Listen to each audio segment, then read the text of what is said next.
to start the conversation or continue the conversation of the strong black woman, right, and the strong black man. But it's okay to not be strong. And there's strength in being transparent and saying, today I'm not okay. And that's where I want us to get to. Today I'm not okay. Right. And have support around that. Yeah. Have you went to your friend and been like, I'm having a sad day? How did that go? Like, it got really weird, right? The friend was like, I hope it, call me later. Like, you know, it gets so weird. But I just assume that sisters just have a natural knack for connecting on an emotional level. So are you saying that that's not necessarily the case? As a direct transparency, we don't say, girl, today was a depressing day and I am over it. We'll say something like, I'm really annoyed. Or, girl, he getting on my nerves. Something like that. But not a direct, transparent, just being open. And it's like, something is going on. I really can't get through this stage of my life anymore. I don't know what to do. I'd rather just die. And see, and I've always been envious of women, and black women in particular, because of the emotionality factor. I've always assumed that, and I've seen, you know, to a certain extent, the connecting on the spiritual level and to say things like, I am hurt, I feel hurt. And I would say, damn, I wish we could talk like that. I wish men were allowed to express themselves like that. Yeah. So to hear that black women also have walls with one another, it's a bit of an eye-opener for me, because, you know, as men, we, you know, even if we say I'm hurt about anything, you know, you almost lose your macho point. You know, you can't talk like that. So. And I guess it's interesting to think about what you just said.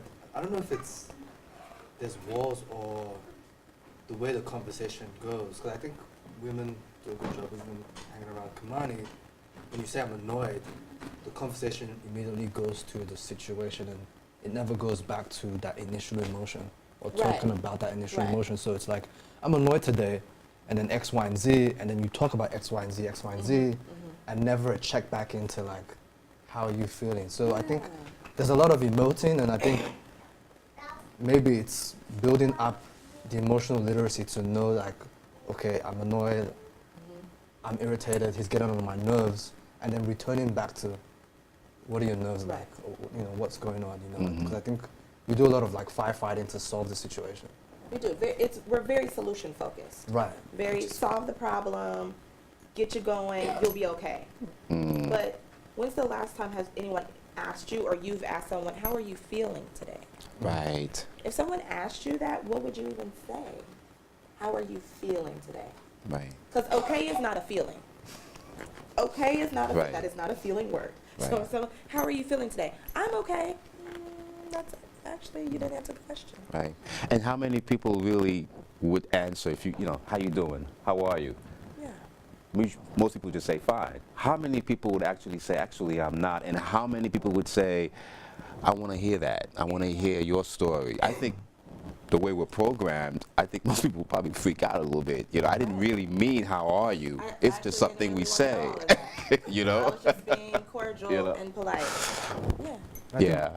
Bringing it back, like, I didn't even know it was Minority Mental Health Month. Yeah, so I think how we get that message out there, me as a therapist, I didn't even know the month existed. Yeah. So, which is... Right. Yeah. So that means conversation's not been talked about enough. Right. Right. Right. So, Yeah.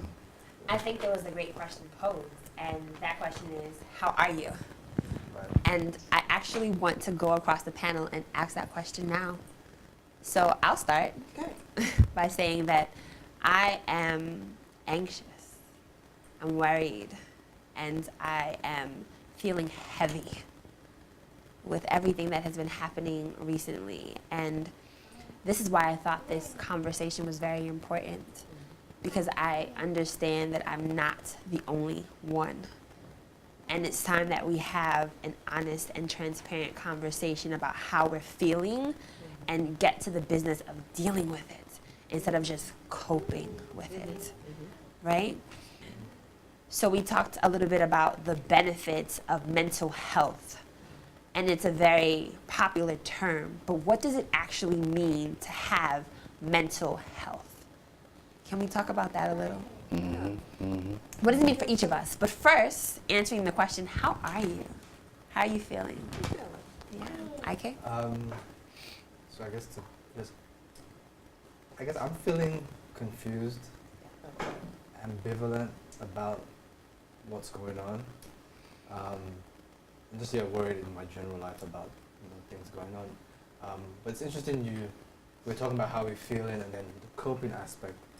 I think when I think of mental health, I think about being very open and transparent about our feelings, and then also having coping mechanisms, not just, like, it shouldn't just be coping mechanisms alone.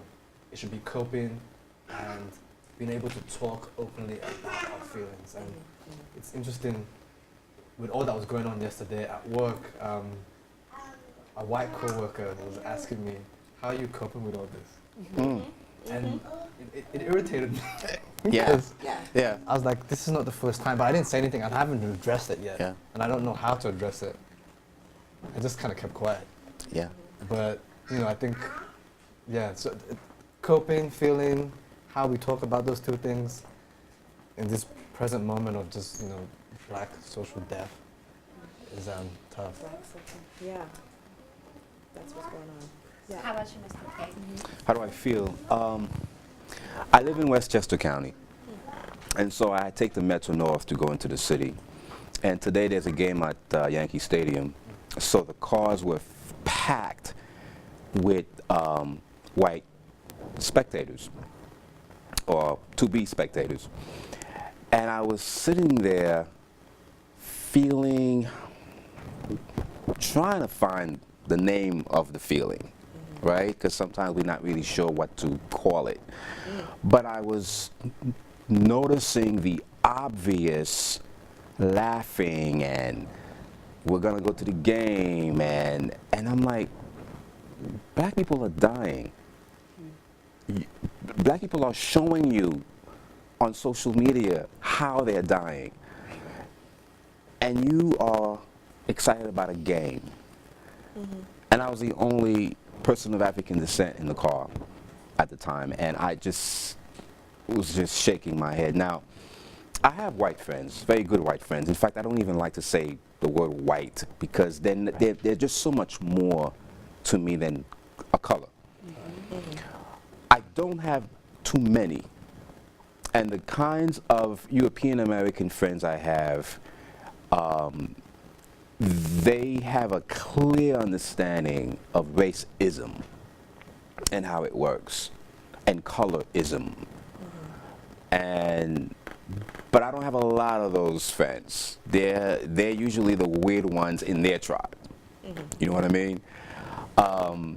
I listen to Fleetwood Mac and Billy Joel and Rika Lee Jones and James Taylor. If there was an island that I'd be shipwrecked on, it would be James Taylor. It wouldn't be Neo and Jay-Z. It would be James Taylor. So there's this self-fragmenting that I believe all African people, whether you're from Harlem or Haiti or Detroit or Uganda, I think, or even London, I think we self-compartmentalize, because in order to kind of cooperate and tolerate all these isms, because as angry as I am about what's going on, I have very dear friends who happen to be of European descent, and I cannot dismiss that. You see? So I'm sitting there trying to figure out, how do I feel? I think I was feeling angry, because you're putting a baseball game before my feelings, right? And I also noticed that they were very deliberate in not acknowledging me. And it was quite dismissive, right? But I also understand, because I know what that's about. If I don't look at it, it's not existing. It's not happening. Right. And if it's not happening, I don't have to deal with it. So how do I feel? I feel sad for black people. I feel sad for black children in the audience. I just had a conversation with a young man in the audience, 12 years old. He was stopped by a police officer. And the first thing the police officer said to him was not "Good morning, are you okay? Do you need escorting to school or home?"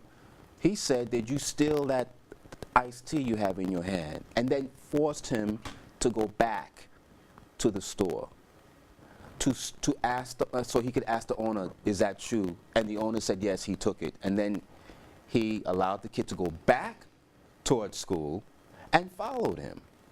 Did he apologize? Didn't apologize. As a matter of fact, when the young man, and I don't mean to call you out, little brother, but it hurt me to hear your story. It hurt me to hear your story because he's 12 years old.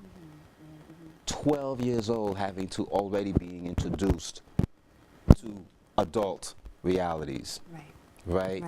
And he said to me, "Well, I called my mom, and as soon as I started calling my mom, he walked away. But my mom was at work, and she couldn't answer the phone. And when he saw that I couldn't get my mom, he came back." How do I feel? I feel angry.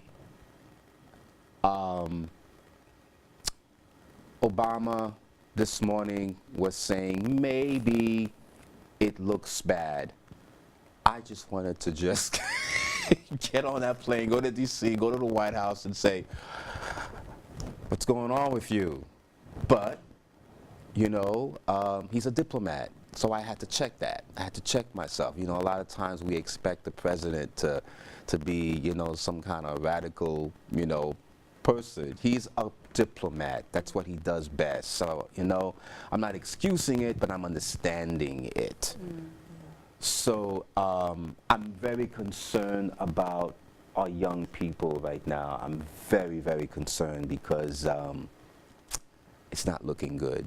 And I don't know how to tell someone like him that, don't worry, all you got to do is just stay in school, everything's going to be okay. No, that's not the truth. That's not the truth. That's not the truth. It's our job to be truthful. Yeah. So.